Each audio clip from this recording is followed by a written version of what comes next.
You got to look after yourself. You got to eat well and sleep as much as you can, and especially to rest the legs. Take all kind of supplements and every day to ensure you don't catch a cold or whatever. But it's you don't really think about it too much because the difference between like 15 gigs and 28 gigs, it doesn't actually feel that much. It's sort of like once you've broken the back of the tour, they all kind of blend into one afterwards. You've got the same, crew and band every night, great team of people putting a big effort in. So it's like, as long as everyone keeps moving and everyone's working hard, it kind of just, invigorates you to do the same. You mentioned there earlier on about the radio hit. Does that really matter to you, chart success and stuff like that? Because now you've got a very loyal fan base, and everywhere you go, you can sell out, or name will sell out. Yeah. Does the chart position matter to you at all? I think the chart position's sometimes nice for, like my mum and dad. It's maybe nice for the diehard fans, because they really like, they like you having top tens and number ones and all that. It's important for the record label as well. The record label like that kind of thing. But for me, it's never really been about that. It's been about just making, exciting music that I want to play live. I think if you can make a song that works live on radio and in a club, then you've ticked all boxes. But this album that's just gone by, like my favourite song that we released off the album was probably All the Wrong Places. It was quite hard and dark and aggressive, and for that reason it didn't get played much on radio. And it's still charted at 13, but for a lot of people, because I've had like years of top fives, like 7 top tens or whatever, people expect you to keep having them. Whereas I don't really ever think about that when I'm writing them. I just try and make songs, whatever comes out of my head that day in the studio. I was going to ask you about writing, actually. How do you write? Do you have to be in a certain headspace, say you're in the studio, or do you have to have a few bevies, or do you have to come off stage? What is it? What's the I never process? write when I come off stage. My head's such a mash, a big mess when I come off stage. It's like, you're so much adrenaline. You can't even think about stuff like that, like songwriting. I tend to just write in the studio really quickly. I work better under pressure. So if there's people asking me to write under pressure, like go in with no clue what you're going to do, that's usually when the best stuff comes. Because you can't leave the studio until you've written something. If I'm sent a beat and I'm asked to write something at home, never gets done. Uh-huh. Just that. So a producer will play something in the studio and go, right, Elliot, 20 minutes, jog on, get some lyrics, and that's you done. Yeah, I usually go in with a song title, and if I've got a song title, then the whole song writes itself. But like I used to just get sent beats, and I'd sit there and write the raps first. Now I tend to write choruses first, and then like if I'm going to think about it, if I'm going to even put a rap on it, it's just whatever mood I'm in that day. But this last album, I actually wrote a lot of songs on piano and guitar, and then we produced them into the electronic songs you hear on the album. You kind of remove all of the organic elements and replace them with electronic ones. So how's touring nowadays compared to 5, 6, 7 years ago changed for you? Because there's loads of videos on YouTube of you drinking your own drinks that you made with links after shaving and stuff like that and batteries. Is it a little bit more calmed down now? Yeah, I think back then I was a bit more of a lunatic. I was a bit more of a loose cannon, and I think that's part of just growing up. But it's also part of maybe seeking attention or trying to work out who you are. I'm much more stable and happy now in terms of like I'm 32, but it's only just now I've realised who I am and what I want to do. In the last few years since I met my wife, and you kind of know your ambitions change, and then also the amount you want to party or whatever changes. I was going to say about partying as well. Every gig for you is every Saturday night.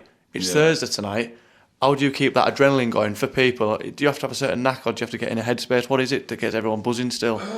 No, as soon as I step on stage, I'm buzzing. You know what I mean? So I don't really need to worry about that. And I know I can always get a crowd going, whatever night of the week it was. Like even Sunday night in Grimsby, people have work the next day, and you're in a part of the country where not many bands go to. So, I never really feel like it's a challenge. If I do go out on stage and no one's reacting, then I enjoy the challenge of trying to turn them around. But I've done about 2,000 shows now, so when you've done that many shows, you've kind of seen everything possible. You've had sound systems fail, you've had fire alarms going off, you've had people having an epileptic fit during the gig. You've got foreign language countries where people might not even react to you, people on shoulders, security trying to close the event down, streakers naked running through. And they're the good ones, right? Yeah, if it's female. But, having seen all these things, you kind of, you know about how to deal with certain things. If people are throwing coins at you or drinks at you, there's all kinds of different things that go on a gig, sometimes good, sometimes bad. And, these are all my fans, they're all diehard fans, all pay to see me, so it's not that hard to get them going. Is it hard to put a set list together though? 'Cause I saw on Twitter that you'd put what to choose from. Yeah. And you've got 5 albums there. Are you going for the hits to make people happy, or is it what makes you feel good, or a mix between both? I mean, you know, there's 5 albums there. We only perform really stuff from 2 to 5. We don't ever perform the first album because it's just a bit pedestrian and a bit, you know, ploddy. It doesn't really flow that well live, especially with like in a rave environment. But you know, there's off every one of these albums, there's 5, 6, 7 songs we can perform or have performed over the years. So you're talking about picking like 18, 19 songs from about 35. It's quite difficult to do that. And, you know, I wouldn't, if this was like the greatest hits tour, and probably the last 2 I was ever doing, and it was arenas, I wouldn't mind going up and doing 2 hours, but I think people's attention span goes after a while. You know what I mean? And you can't just get that amount of energy from out of everyone for 2 hours, and there's no quiet moments in my set. There's no moments where you kind of pause and go to the toilet. It's just pandemonium the whole way through.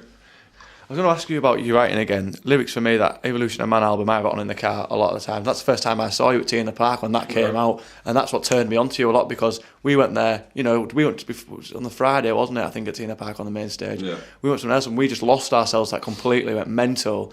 Is there a lyric, because for me there's loads on that album, but is one of your lyrics personally that you've penned, that you listen to, or every time you sing it on stage and you think, I can't believe I've written that, or it takes you somewhere, or makes you feel something? I mean, songs like Perfect Replacement, I still love that, you know, because it's that 4th album, The Evolution of Man, was kind of like my grunge rock metal album, even though it's not meant to be that. It's kind of inspired by it.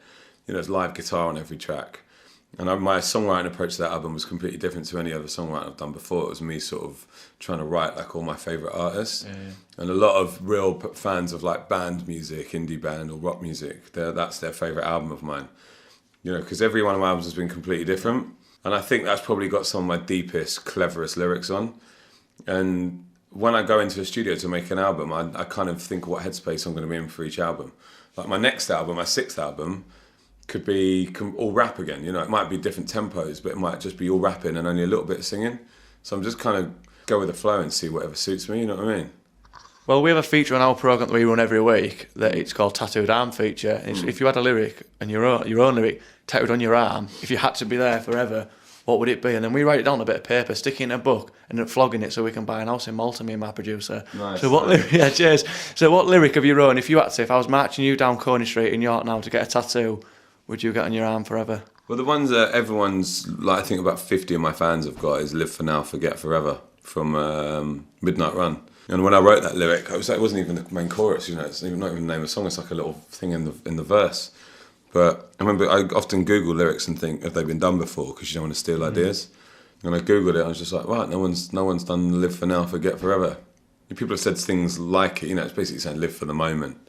Don't worry about the future. But sometimes I don't even try and think too cleverly about what I'm writing. Has there been a moment then that you've actually pinched yourself? I bet there's a lot of them, aren't there? But is there one that you think back to all the time that still gets hairs up back at your neck and you think, yeah, I was there, I was the man, I did that? When we did Glastonbury and, you know, it was up against the Rolling Stones, that was a big moment. Yeah, we on the other stage, weren't you? Other stage, yeah, and whilst they were on, so that was pretty exciting. But to be honest, mate, it's so many. You know, I've played in over 80 countries now. Even like, you know, you might play 60,000 people in Germany, and then you go to Bangkok and play to 2,000, but they're equally as exciting. You know, likewise, you know, Australia, South Africa, and I've now played in like 40 countries in Europe. It's just like, these things are not the ones that you sometimes think are going to be the best aren't always the best. It's the other ones that you're not expecting to surprise you. Do you think it's important to get a management and label behind you? Because a lot of these bands will try and do it on their own. Do you think it is important? I think what happens is that there comes a point where everyone needs a manager at some point. I wouldn't advise any act or band going out there without a manager, because you always need someone else to negotiate and basically be a bit of an arsehole on behalf of yourself, you know what I mean? You can't go into a meeting yourself and start shouting at people. You need to keep those things separate. But whether or not people need a record label now, I'm not sure, because albums are becoming less and less important. It's become more and more about singles or that's a specific song. And then, you know, once you've got that sorted, it's, you know, it's all about Spotify playlists and streaming now. So it's